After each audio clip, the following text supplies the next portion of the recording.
Well, let's speak now to Dr. Alan Mendoza, Executive Director of the Henry Jackson Society, a national security think tank. Alan, we love having you on the show. Welcome aboard. Does this surprise you? Looking at some of these statistics, just 3,577 foreign offenders were deported back in September 2023. You roll the clock back to 2014, so about a decade before, and that number was around 13,000. So it's dropped catastrophically. What on earth's going on? Yes, I'm not really sure why the numbers dropped. Obviously, it's concerning that we've got any foreign offenders in the first place here, not being deported in a quick time.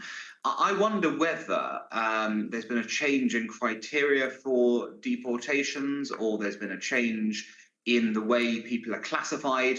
It does seem that something's happened to indicate this dramatic change. I mean, 13,000 to 3,000, quite a dramatic drop, and I don't think it's because we're having fewer offenders, shall we just say? We are asking our audience today, Alan, no ifs, no buts. If an asylum seeker breaks British laws, their asylum is hereby cancelled and they are deported immediately. As things stand, incredibly in my view, unless your offence was so serious that you were sentenced to more than a year, you've got every chance of staying. So a sex offender like Azidi, a two-time sex offender is what he was, because he got a suspended sentence, in effect, it doesn't affect his asylum application at all. Surely this country, like Australia, like other countries who have migrants' problems, we should say, come here, if you get here and you apply for asylum and then you break our laws, especially if it's bad enough to go to prison for 2 months or 3 months, never mind a year, then that's it. You are deported back to where you came from. Well, in a word, Kevin, yes. I mean, how can anyone seriously argue to the contrary?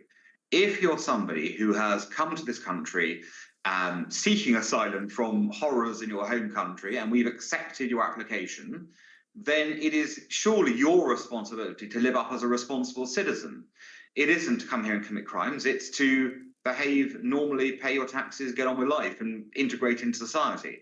And if you do turn out to be a criminal and commit criminal acts, then yes, why would we not simply revoke that asylum and say, so sorry, but you're now not wanted here, given your behaviour, given you've broken the social compact that brought you here, and it's time for you to leave.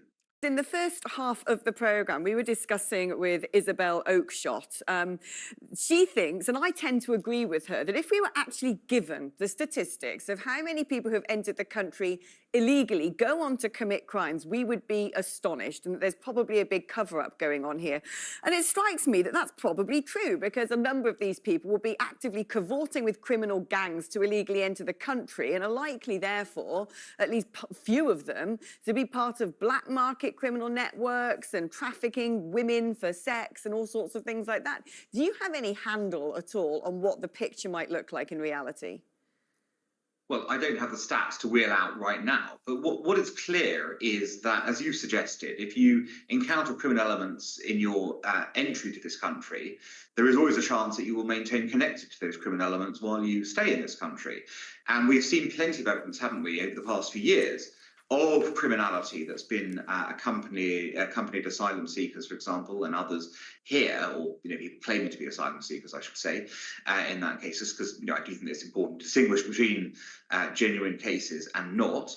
But the fact remains that this information should be made public, and it goes to something bigger, Alex, which I know you felt strongly about for a long time. I know Kev as well, and I feel strongly about. Is really we have not had a mature debate about the asylum subject, firstly, and tied to that, the migration debate that is it's a sort of subset of, basically. We're not having a full discussion about the pros and benefits of large-scale mass migration and this country's position with regards to asylum as well, and what people really think about it here. I think everyone understands that we're a fair-minded set of people who live in this country, and we've been enriched in the past by lots of migration, etc. But there is a genuine concern, isn't there, that the benefits of migration are now being horribly outweighed by the negatives attached to it. And until politicians get round and have that conversation honestly and talk about both the economic benefits, the economic, costs of it, and the social costs of it, and maybe the social benefits as well, we are not going to be in a position really to have a sensible discussion. And that is a thing that should be occupying politicians' minds. Not slogans, but serious discussion leading to a determined national view on this subject that will enable people to have their views heard and expressed and codified in some form of policy. Couldn't agree more. Absolutely. One last point. I mean, Adam Wagner, our previous guest, seemed like a lovely man, but I think he's sort of symptomatic of the problem, the malaise in this country. So I say, well, look, I think any time you commit an offence, you go to prison, then that's it. You have to leave the country. And he said, or any offence was my point. And he said, what, even if it was just sort of stealing something small from a shop? Well, yes. Yeah, why not? Well, yes. Yes. Well, I think for me, the answer would be yes. I'm not going to, Adam's not here to argue his point. But I think his line is there just has to be a decision as to where a threshold would be. For example, Kev, if someone got a speeding ticket, do you think they should be deported? I think probably not. There is a line, isn't there? There is a line within which one breaks a social contract, and there's one where, all right, we accept that you've made a mistake, but that's not fatal. But yeah, stealing is not a mistake. I mean, that's a division as far as I would make it. Yeah.